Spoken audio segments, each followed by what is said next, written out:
Hi guys, and welcome to the next podcast that we're doing here as part of the Tranmere Rovers International Department.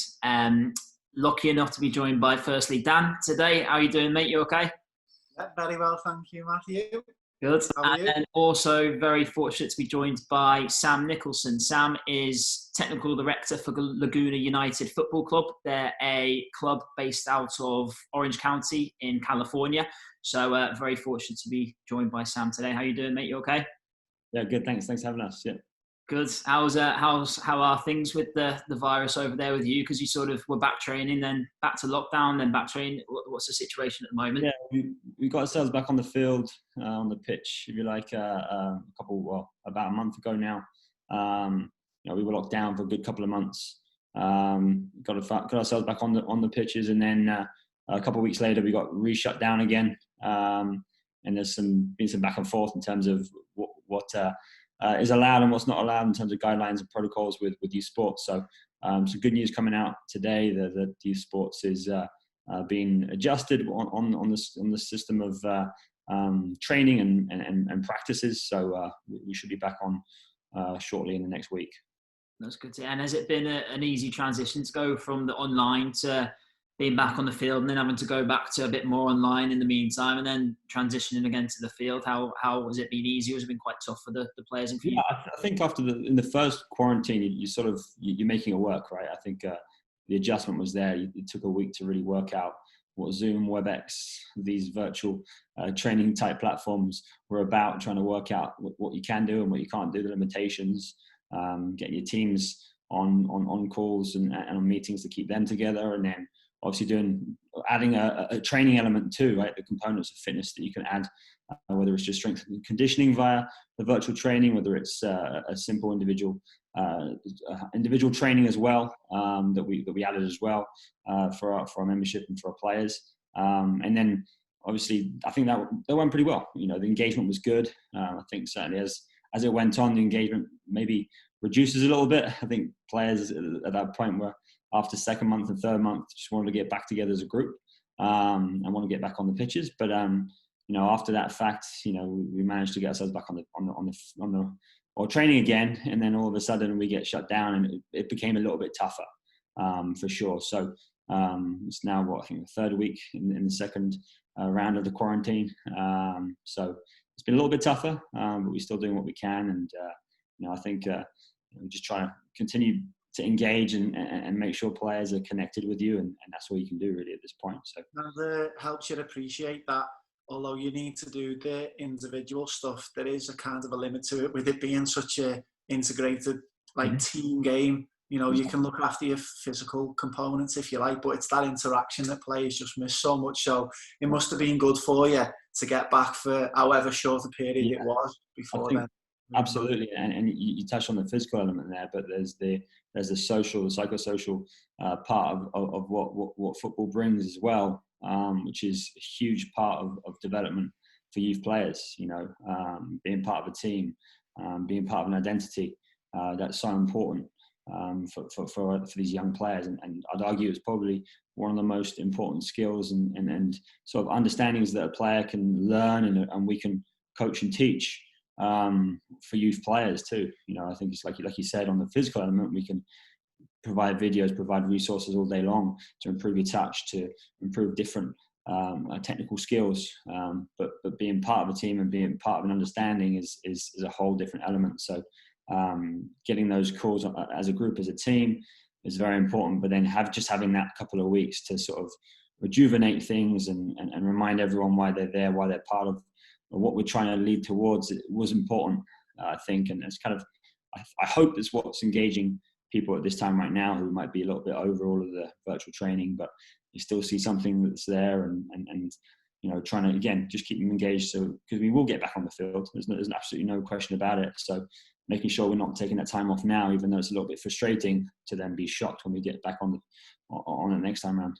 There's big challenges then in your role as technical director there at the moment, Sam. What could you give us some sort of like your pathway, if you like, how you've actually come into that leadership role where you are? So just a little bit of background in terms of so I've been with the club for the last 5-6 years. First came over to the States about 10 years ago now. Came over to play one summer. Played in the PDL, which is now I think USL 2 on the pyramid of US soccer over here. Enjoyed it a lot and didn't really want to go back home. So they found me a college and ended up playing 4 years. Got my bachelor's degree and then ended up getting my master's in coaching as well. And slowly sort of finding my way into the coaching environment. Started just coaching at a high school locally while I was playing, actually while I was injured. I was out for a year and just really got into coaching and kind of filled the void of playing during that time and just continued playing through and had a decision to make, go back home or stay and do your masters and sort of complete further education as well as some coaching licenses and found my way at Laguna United, which has been a great home for me this last 5, 6, 7 years, however long I've been here now. So I've been the director for the last 3, really enjoyed it. And yeah, we're at a good, nice spot here in Southern California, and the club's growing with not just in numbers, but hopefully in talent and in performance as well, which has seen us really sort of reach out for some new opportunities that we haven't had in the past, which is fantastic for our players. And you certainly haven't lost the accent. You'll be pleased to hear. So that's I think it changes a little bit. Yeah, I think if you listen to my wife, she'll say it depends where you are. It depends who you're talking to. But I don't see it. Luckily, my brother's in LA, and he's got a thicker accent than me. So yeah, whenever I chat to him, it sort of wakes me up a little bit. I'm sure. And like to just sort of go into it, because coaches listening in America and coaches listening around the world, but also in England, the difference in terms of what a club setup is like over there with you guys in comparison to what it's like with us, because we've obviously got professional clubs and academies, and that's what we consider to be the main sort of pathway for players to go through the system really. But what you're sort of talking about is like having clubs which we would call grassroots clubs, but they're not grassroots clubs in America. They're like a much higher level than that. Yeah, exactly. I think you touched on it there straight away in terms of the professional game, how the professional game back home in England influences the grassroots probably a little bit more than what it does over here in the States. I think if you probably heard of ASO, you probably heard a lot of recreational soccer that really is the first introduction for a lot of players in the game over here. Whereas I would say back home, it's not. It is there's so many different levels of the professional game. You've got the National League that has professional teams. You've got League 2, League 1, all the way up to the Premiership, and that influences that grassroots level and that community of football in your area a lot more significantly than perhaps it does over in the States. I mean, if you just look at the sheer size of the US compared to England, it's I think England fits into California, and in England we've got God knows how many professional teams, but then in California alone we've got 4 or 5. We've got 3 playing in the MLS, or the 3rd coming in 2021. The 4th coming in 2021. We've got San Jose up there as well, with Sacramento coming into the MLS. So yeah, it's a different a contribution of what that level then brings down to the grassroots level. But also going back to your point in terms of the youth clubs, yeah. So Laguna United, we're not affiliated with an adult team, with a professional team, with a semi-professional team. We're a grassroots youth club. We have a recreational program. We have what we call a signature program, which is sort of the bridge between the recreational level and the club level. And then we have ourselves, LUFC, Laguna United, who is the club level, and we compete and we play against those clubs, those LA Galaxy clubs, the clubs that have that status, if you like, as well. So slightly different. I'm sure we're going to dive into it, but hopefully that's a sort of a nutshell initially. Yeah, and what's in sort of the size? Like how many players and how many coaching staff do you guys have? Because at a grassroots, but it's obviously a lot less. Maybe one or two teams per age group and 1 or 2 coaches. But what's it like over with you guys? Yeah, so us personally, we have around 40 to 50 teams in the club. I think we're at the 45 mark right now. Likely to be around the 48 when we get ourselves back into a rhythm again. Yeah. So we're from. Well, the club itself has players from the 2013 age group, so we do it by birth year, But what's that, under 7s, under 8s, all the way up to the under 19 level, with the 2002 being the oldest age group this year. So, generally speaking, sort of larger from those younger ages, and then as you go up, it sort of filters into to the 1 or 2, 3 teams that we have in the club. So staff, we have I think we have 24 members of staff, coaches on staff, as well as some others that are involved. The way Laguna United is ran, we have a board of directors. There's 6 members on the board of directors, have different roles within as well that oversee sort of the day-to-day and the functioning of the club itself. Us personally, we're just, our name is Laguna. We're based out of Laguna Niguel. We sort of neighbour Laguna Beach and Dana as well. But all of our fields are in Laguna Niguel. I think we're a little bit more unique to a lot of clubs in the area or around us.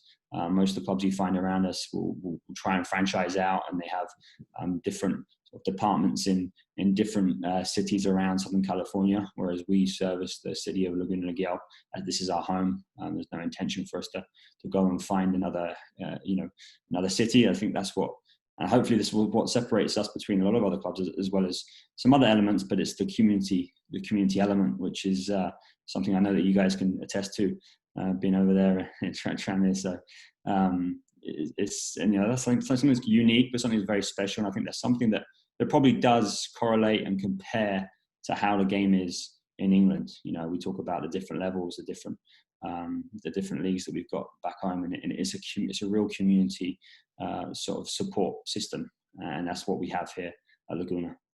Is it your job then to sort of find the balance then between players participating and just loving the game, enjoying the game, and players that actually show a bit of potential and a bit of bigger ideas to move on and look at developing later on in life into being a professional or going playing in college? How do you find that working with those groups of players? Yeah, so I think the great thing about our organisation is that we have the recreational level, we have got the senior department, and then we have the club department as well. I think, first and foremost, you need a player to love the game, right? They have to love it if they want to put in the extra work. If they really want to take that next step, they have to love the game. And I think us as coaches, I think we have a responsibility for players to enjoy the day-to-day, the sessions, right? But we also have a responsibility and balance to make sure that there's adversity that comes with it. There's a demand and there's an expectation that comes with it as well. We don't just show up and play a 5v5 game. That sounds great. That's what I think we all love to be doing on a Monday and Wednesday or Tuesday and Thursday, or 3 times a week, 4 times a week. But there are different elements that come with that progression of talent. So, I think for us, it's, can we identify it, and then can we sort of corral it and develop it as a player transitions into those older age groups. And then from there, it's okay, well, what are we doing? What are you doing? What can we do as a group? What can we do as a club to then push those players on? And that's probably the progression that the club's had. We were founded in 2012. So we're a pretty young club over here, especially with our competition that's been around us, who's been around for a long time. And we're now taking that step. So just, I talked about the 2002 age group, the under 19s. There's a good group of those kids that's been with us since they were 8. And so really our first sort of graduating class, if you like, we'll put into American terms for you. So that graduating class has really set the sort of pathway and set the direction in which where we want to take the club. It's, of course, we want players to love the game. We want the community element, but we also want to be successful. We want to see players continue playing the game. We want to see players pursuing next opportunities, same as coaches. And I think we would love it to see our players move on to the next level, but we also love to see those players return. The Laguna Trailblazers, then you're under 19s. Exactly. No, so it's been an enjoyable experience seeing that group transition through. And what we're finding now is that our younger players are really finding that pathway as well, or the new talent comes in. There's always, I'm sure you guys can talk to it as well, but there seems to be more and more talent at the younger ages.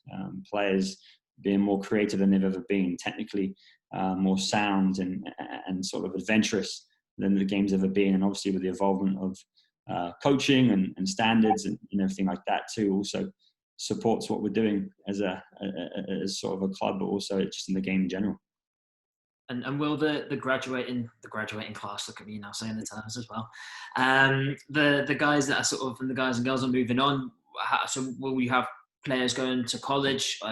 Probably most likely. Will we have players, if they don't want to go to college, will they look to go down the sort of more professional pathway of going with an academy that might be in the MLS or the USL? What do you find that most players sort of tend to do at your club and the surrounding clubs as well? Yeah, absolutely. And I think I think the mentality over here is college first. Is college first, get your education, and then find your way into a potential USL, MLS club. I do think with the development of the USL and the development of the new NISA League, that there are going to be more opportunity. There will be more opportunity for those sort of the top level talent or maybe players pursuing that professional game earlier, rather than having to go through the college route and then doing the whole draft and combines and things like that. That's being really the pathway to the professional game. It is changing, it is developing. Us personally, our players are moving to college first. I think we've got 6 moving from the O2s right now. There's with everything going on, so the COVID and whatnot, it's pushed the college season back as well. So there's some different items there that they've got to work with as well to progress through, because you only get 4 years of playing at the college level. But generally, these guys right now are going off to colleges. A couple of them did get some looks. They went to a couple of combines. They did get some looks, and they are on the radar of a couple of USL clubs, which has been fantastic. We have a couple of our O3s too that went off and played with the USL under 18s as well. So OCSC was just down the road from us in Irvine. So they're getting looks, but it's not quite as sort of cut and dry as moving into the 23s or the 18s, as you like, with the LA Galaxy or with the LAFC. Yeah. Sorry, Matt. I was just thinking. Then we've got the players developing, but also your role would be also to oversee how the coaches develop. Would you see yourself as a coach developer and looking at how you can progress opportunities for coaches as well? What's that been like? Yeah, and that's something that's extremely important, right? I mean, even just for our organisation alone, if you want to continue developing players, you've got to progress as the game progresses. Coaching education has improved a tremendous amount. Coach opportunity has improved a massive amount as well, and putting our coaches in that environment has been extremely important as well. So that's something that we regularly have to sort of keep an eye on, touch on, communicate on, and that's something that's continued to progress. Something that's probably a more challenging side of the game than training the players, right? Than developing players, is making sure that our education continues, and there is more opportunity with that as we progress as well. So it's been great. We're pretty fortunate. We've got a good diverse group of coaches. We've got coaches that have worked at the national level. We've got coaches in the US national level. We've got coaches that oversee the Olympic development program and have been part of that as well in the club. As well as some really good up and coming young coaches who are just starting their sort of coaching careers, and we have coaches working with each other, which is fantastic as well. We sort of started to introduce a little bit more of a assistant coach, head coach kind of type model as well across certain teams. So that supporting factor is huge as well, because you can bounce those ideas off each other, something that the budget doesn't always allow, and sometimes just the system of sort of day-to-days don't always allow. But that part of it has been fantastic.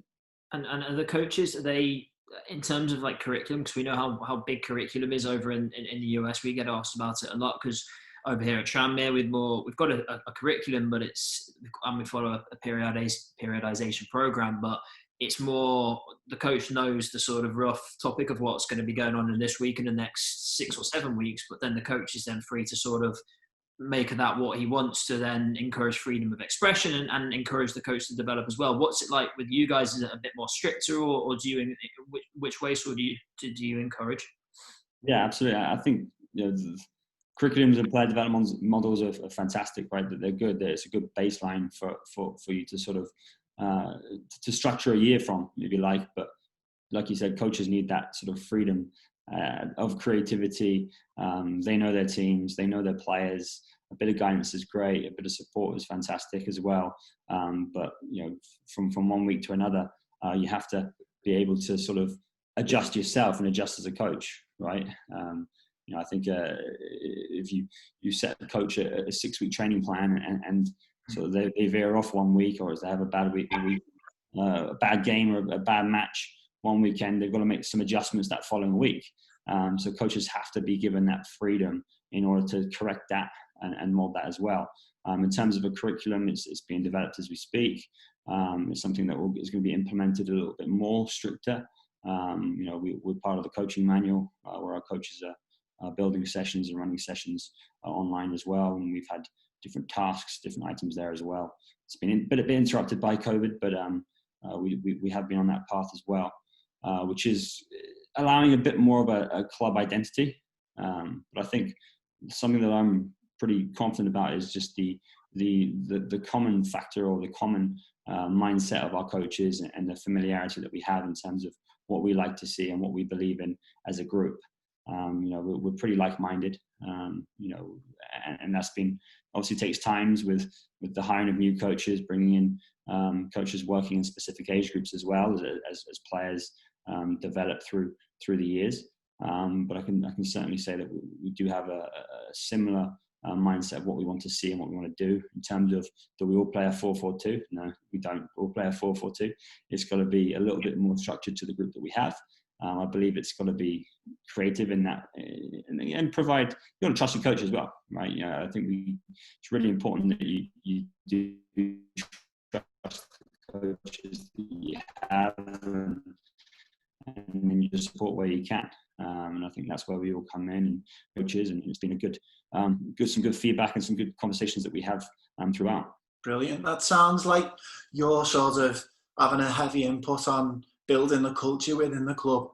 But just in terms of like the wider culture in US culture, when you talked about coaches at Laguna and the program being inclusive and accepting all kinds of different people with different backgrounds and different experiences, have you picked up from the US culture? Has that influenced the way that you coach and the way that you lead? Has a different sports influenced maybe the way that the parents are or the coaches are? And have you found that? Have you found operating Laguna's culture within the culture of the wider culture in American sports? Yeah, that's a great question. I actually had this conversation with another coach in the club just last week, in terms of you can't necessarily pick up a curriculum from, say, Liverpool or Man United and just drop it into a community in the States and expect it to just work like it did in the north of England. Yeah, it is a different culture. It is a different demand. There is a different understanding of the game. It has to be progressed slowly, and it has to be constantly identified and evaluated slowly. Personnel, playing wise, coaches wise, understanding what you believe in. So I think that's a fantastic question, but at the same time, you have to be so fluid with it. It has to be fluid. You have to try and take what you think works, and then it's trial and error at times. It really is, and I think you're always going to draw to experiences as a coach. You're always going to draw to your own personal experiences.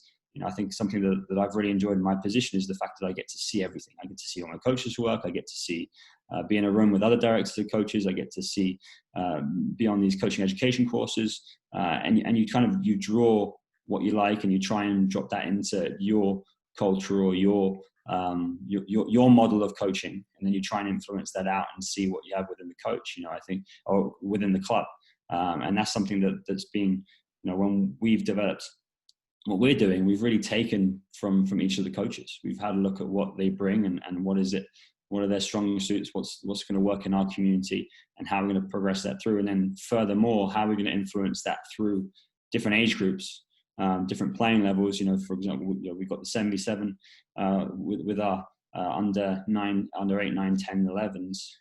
Under 8, 9, and 10s, and then the 11s and the 12s are playing, 9v9, and then the 11 groups are playing from U13 upwards now. Or U14 upwards now. So, from that perspective, you've got to have a pathway of progression and transition through through those different formats. You know, what does 7-7 look like? What's the difference moving into 9v9 into 11v11, and how are we building that group? And then also, how are we coaching that individual player? What do we want to see an 11v11 player have in that first year of experiencing that game? What are the skill sets that we want to see? And these are all constant conversations that are going on, and that's something that's, I think, ever evolving, right? I mean, I think we're only 3 years in, or almost 4 years in, from the age group changes that we had over here. So they had different age group cutoffs. We went to the birth years, which obviously the model back in Europe, and then also the different formats. You know, we're playing 8v8, and then we went straight to 11v11. Now it's 7v7, 9v9, and 11v11. So, you know, it's still adjusting, and you know, I certainly would be lying to you if I said I had it all worked out, but I certainly think we're getting there, and you have to constantly look at what other organizations, teams, coaches, your own coaches, what coaching education, what you're seeing from the professional level, and you've got to try and blend that into something that's going to work within your community and your environment. And I think we are getting there slowly.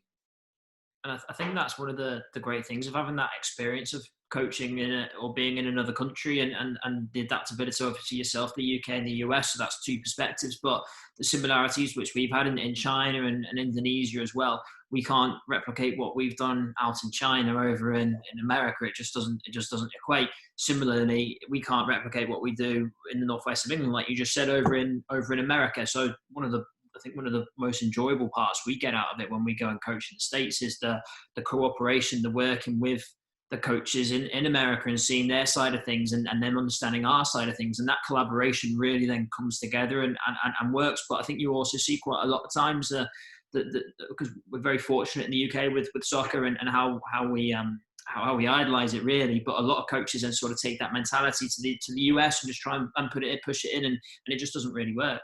I think that's fantastic, and something like that is so important. I think a lot of it too, in terms of the influence from Europe coming into the States, you see a lot of professional clubs, you know, your PSGs, your Liverpools coming into the market, into the States, and what's the focus of them coming into the market? Is it to pick up a market share of business, or is it to maybe identify talent? Is it to sort of carry on the certain club way of style of play, or improve the culture of play, or the systems of play, whatever it is? And I think there has been a bit of a divide between the focus of that market entry. You know, is it being purely based on improving the level of play, or is it based on that business element too? And I think, you know, what you just spoke about there is someone that's coming into a community saying, this is what we got, let's see what you got, and find a way to really come together and build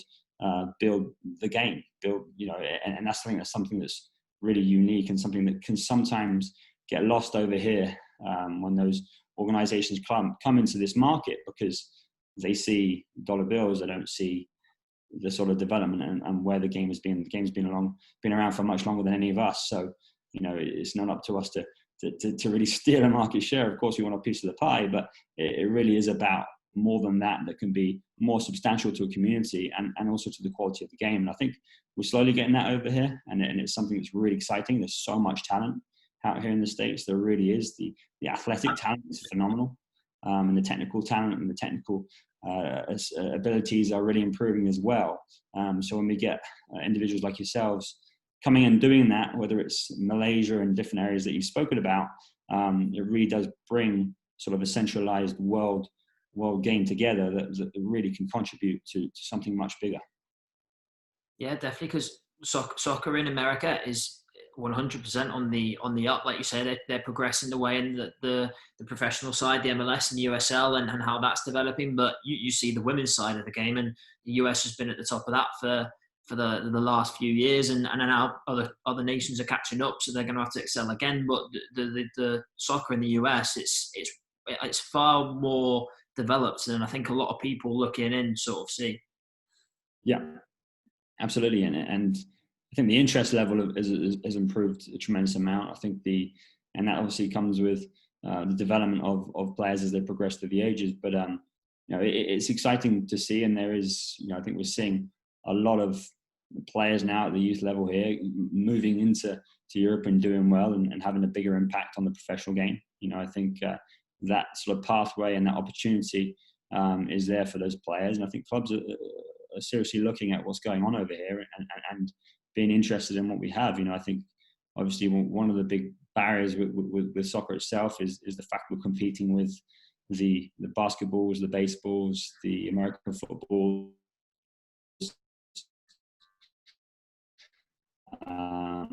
ice hockey, and there's so many big sports that are broken up. A little bit of soccer. I think one of the challenges that we have is keeping our best athletes in football and soccer. We want to try and keep our best athletes and then corral that athletic ability with the technical teachings and learnings as well. Whereas you compare that to what's going on in Europe, it's really soccer, it's football. It's not, you might have a bit of rugby here and there, you might have another sport that drops in.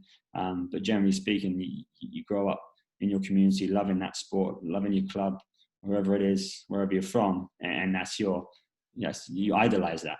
And I think that's slowly progressing here too. And I think that's an important element. It really is. Forgive me if I'm generalising a little bit here, but it seems my experience as a coach a little bit that because everything's soccer specific in England, everything's geared that way.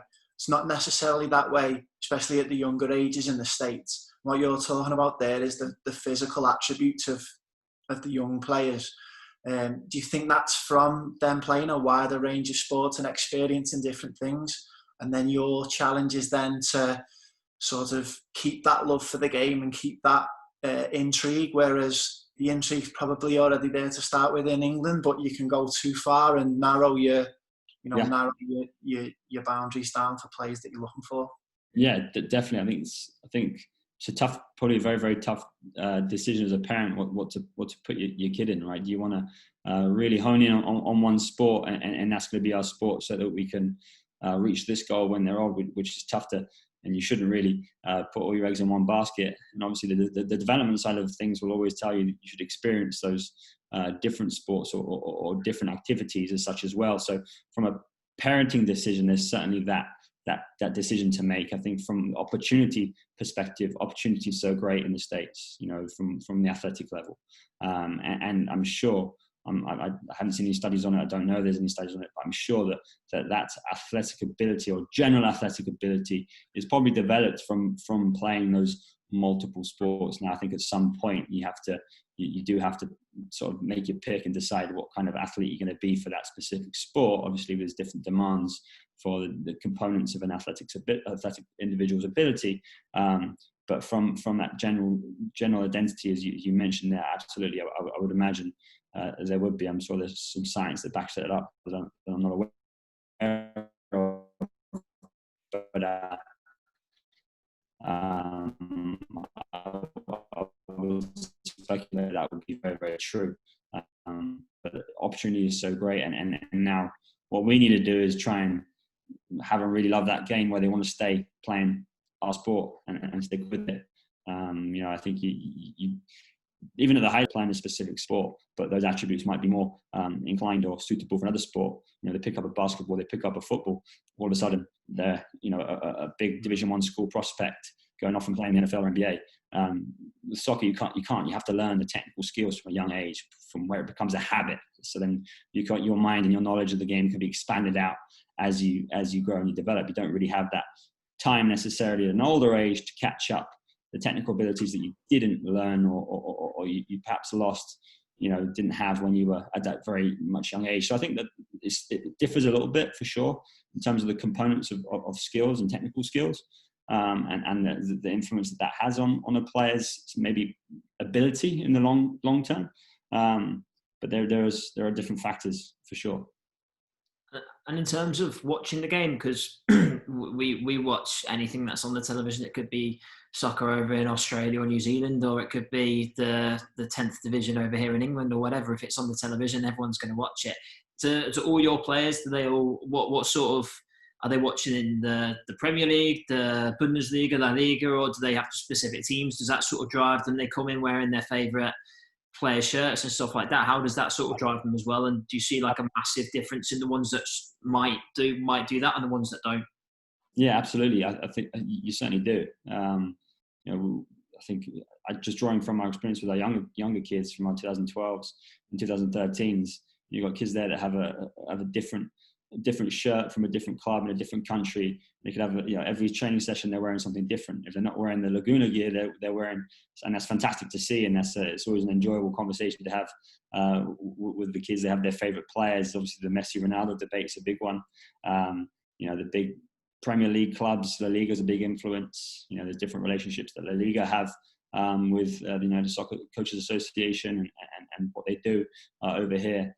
As well from an educational point, which I think influences what's going on in the game. I think so. The big Barcelona's, Real Madrid's, the PSG's, certainly attracts those players, and I think also just in terms of just the basic coverage of what we're seeing from the States. Every Premier League game during this lockdown was on TV. It was easily accessible. It was on multiple channels. It was same with Serie A, same with La Liga. The development of the women's game has been tremendous. So I think, I think there is certainly more exposure, more live exposure that I think players are watching. Are players watching it as much as I would want them to? Maybe not. But I have conversations with the teams that I coach or with players that I see, and they're aware. They know what's going on. They're aware of it. They follow it. Whether it's just through social media and things like that too, which kind of supports that different development. And you see it in the ideas that players come out with and the creativity that they just come up with. You can tell when the player, it's even FIFA. I was having a conversation with another coach the other day. They're talking about how one of his kids plays FIFA and he's just trying these crazy things in training, which is, and you ask him, where did that come from? He said, I did it on FIFA. I was playing FIFA last night. It's that sort of drawing that comparison. It's fun. It's fun to see, and I think it's quite exciting for what's going on.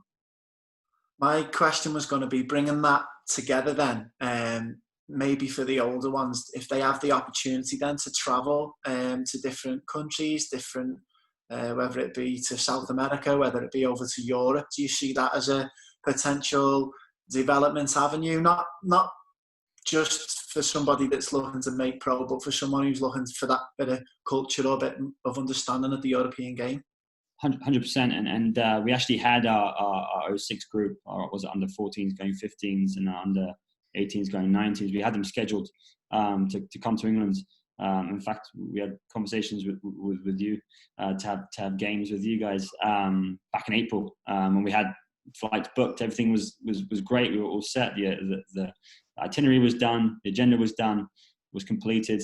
And obviously with COVID, it shut everything down for us, unfortunately. But absolutely, it's that experience. It's the experience of another culture, of seeing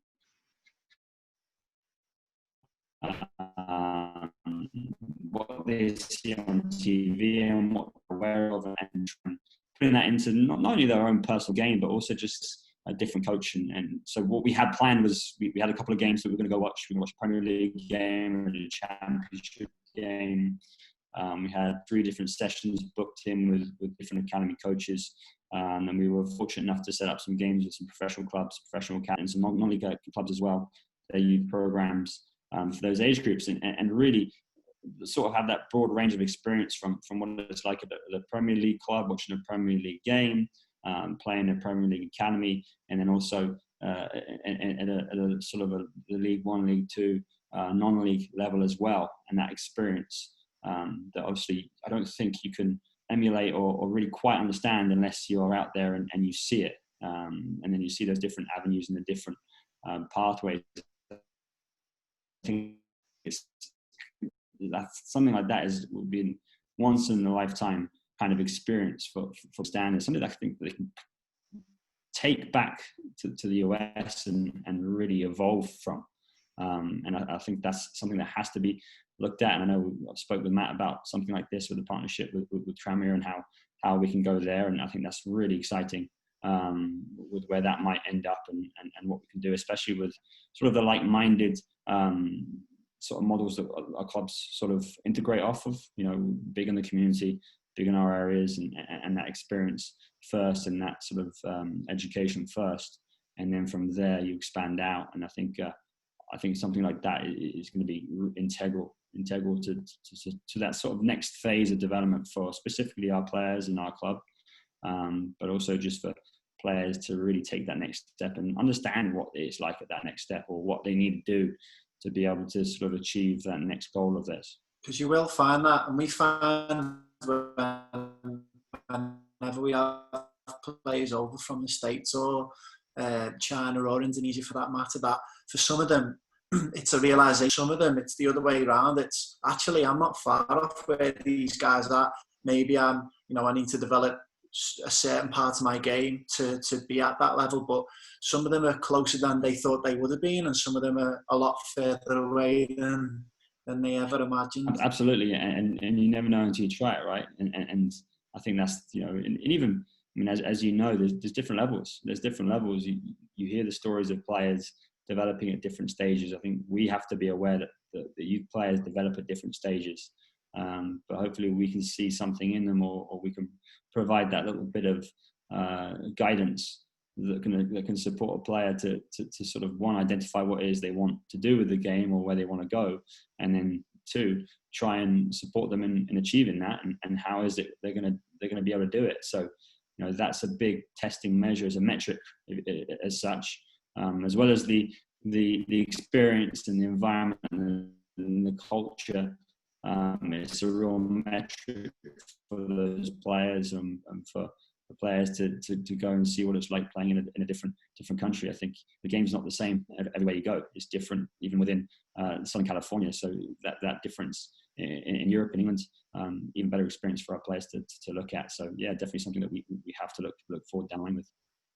No, and it's something we've obviously talked about, and hopefully when the virus allows us to, we'll be able to kickstart it and start that sort of the relationship, but hopefully starting in the next few weeks with some of your coaches and ourselves, and just initiating that, and then starting to just spread a bit of the word to the parents, most importantly, because they sort of need to understand what it is that the two clubs are trying to achieve by doing something like that, and it's for the best for their kids, and trying to help them get to be where they want to be. So I know we're very much looking forward to getting started with that when we can, when the virus allows us to.